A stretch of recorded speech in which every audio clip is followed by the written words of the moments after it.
So, we'll discuss question number 50 relating to law property, define charges and their enforceability in India, distinguishes charges from mortgage and lien. So, the very answer that we found under section 100 of Transfer of Property Act as it is defined, charges can be created by act of the parties or by operation of law. It arises when money is payable by one person to another.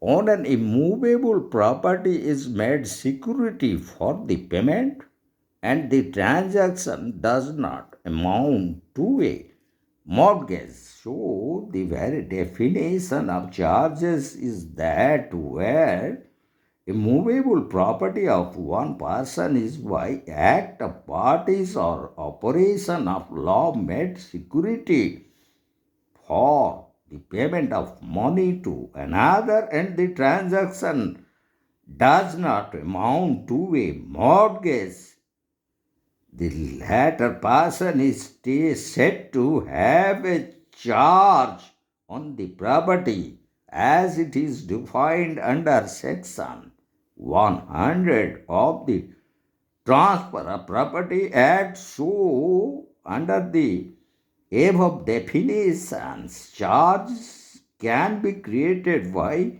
act of parties or by operation of law, and it arises when money is payable by one person to another, and an immovable property is made security for the payment, and lastly, the transaction does not amount to a mortgage.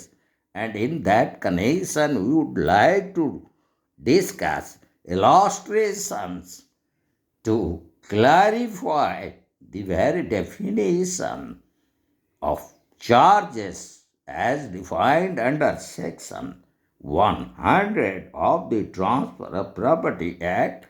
So, the first illustration that we would like to discuss is that a suit should be to recover certain immovable property.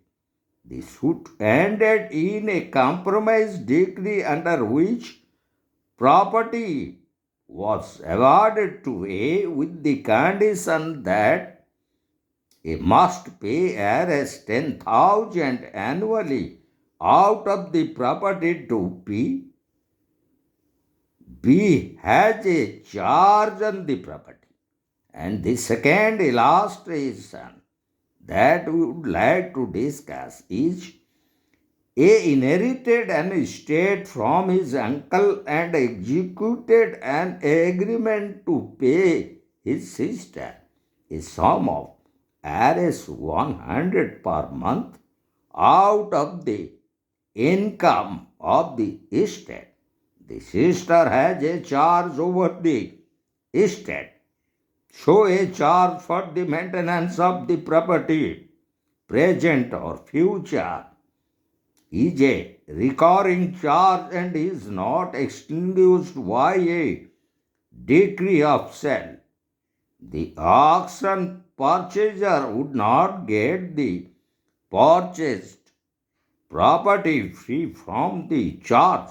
The charge will continue as long as the decree holder has the right to recover future maintenance. And in regard to the very provision of this section, we found certain exceptions, and as relating to such exception, the first exception is that the expenses incurred by the trustee are a first charge upon the trust property.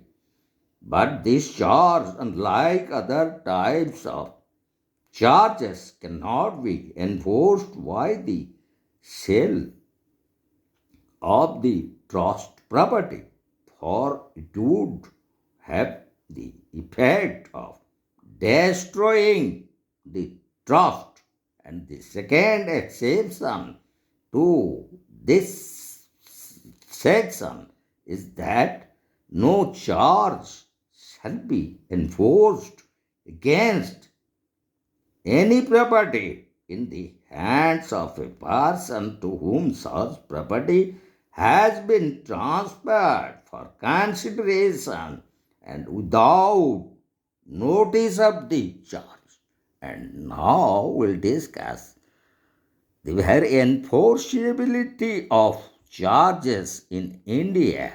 So, in short, we could discuss vendors charge for unpaid purchase money, and the second one, claiming contribution under Section 82 of the Transfer of Property Act. Then the third one, depositing government revenue areas.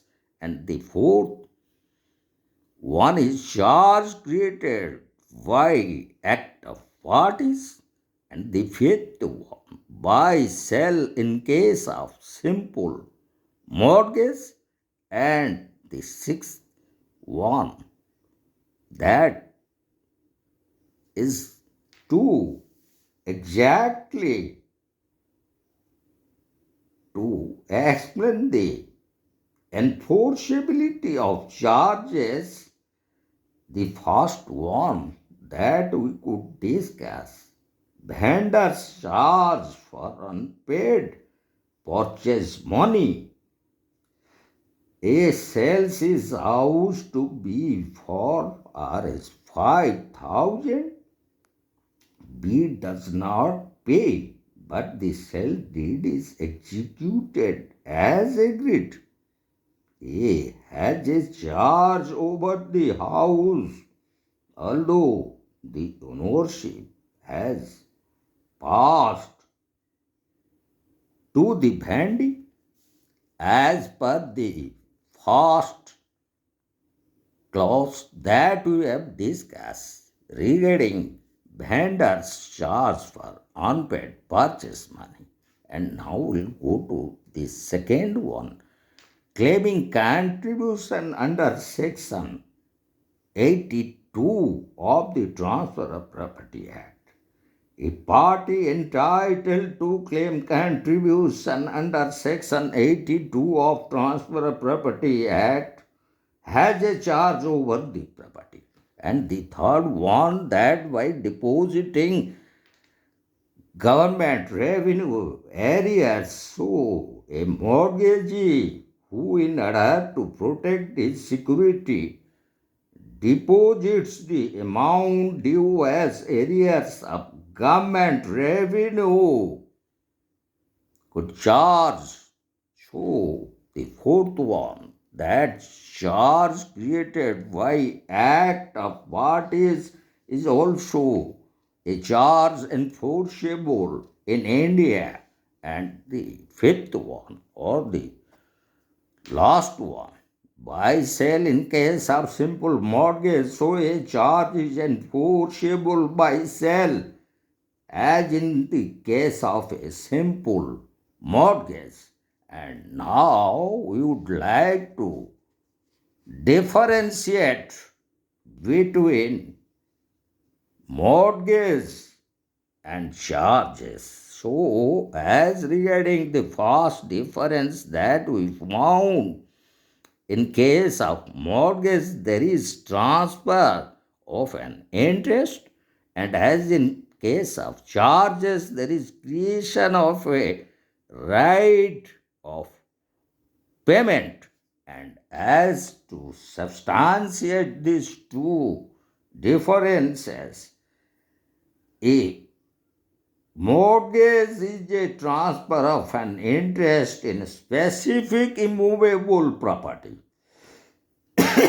But in a charge, there is no transfer of an interest or right in the property, but merely the creation of a right of payment out of the property specified And the second difference that we found in case of mortgage, there is right in rem, but in case of charges, it would be with notice of the charge.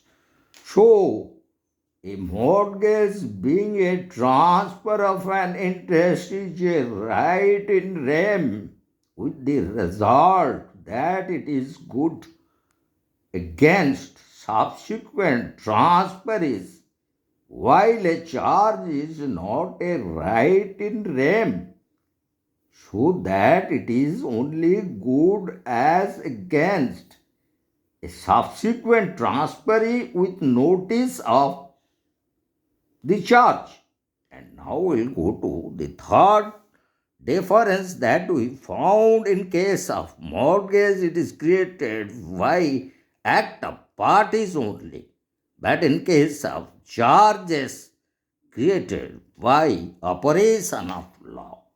So a charge may be created by act of parties or by operation of law, but a mortgage can be created by act of parties only. And now we'll go to the fourth difference that we found in between mortgage and charges, where in case of mortgage there is personal liability, but in case of charges there is no personal liability. There is, generally speaking, no personal liability to pay in a charge, while in simple mortgage there is a personal liability to pay. And now we go to the fifth difference between mortgage and charge. While in mortgage it requires registration, but in case of charges there is no question of registration.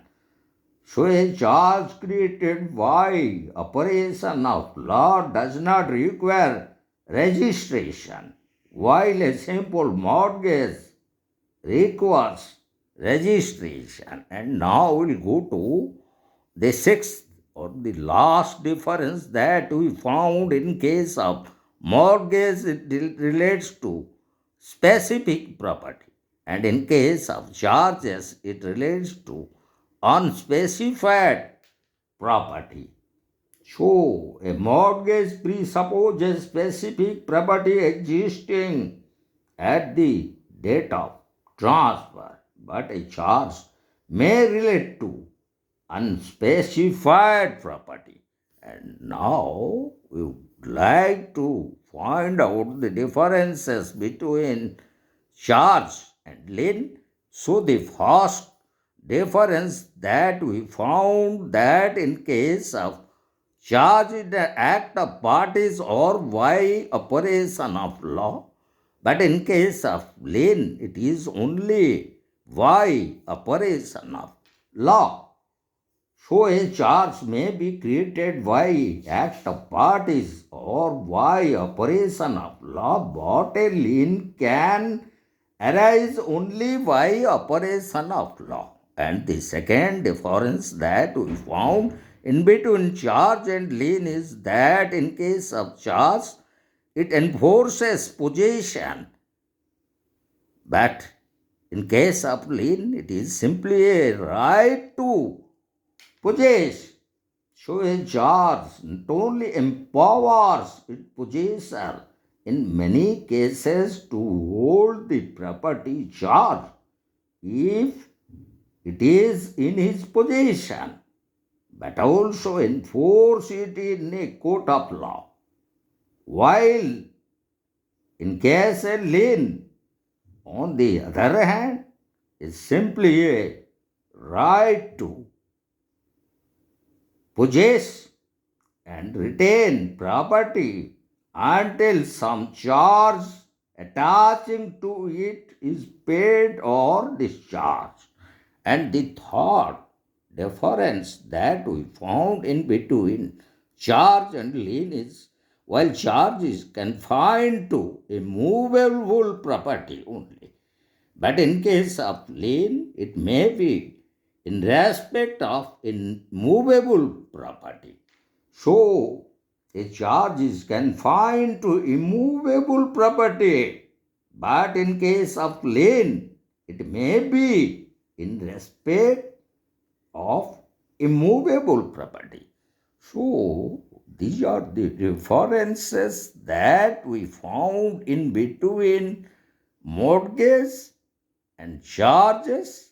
So also in between charge and lien, and the very section 100 of Transfer of Property Act define charges. And while defining charges, we have discussed two important illustrations and also the very exceptions provided regarding the provisions of Section 100 of Transfer of Property Act, and in regards to that also we have discussed two important exceptions that we have found, and in the third important relating to our discussing and explaining this particular question, we have discussed the very enforceability of charges in Indian courts, and in relation to that we have discussed five different circumstances which would made it enforceable in the courts of India. And lastly, we have discussed the very differences that we have found in between mortgage and charges, also in between charge and lien. So, this should be the correct and appropriate and relevant answer to this question, question number 50. Define charges and their enforceability in India. Distinguishes charges from mortgage and lien. So, in our next upcoming video, we will discuss question number 51, and that is explain the doctrine of merger in relation to redemption of mortgages, as the very relevant answer we have found under section 101 relating to the very principle of merger that we would like to discuss in our upcoming video.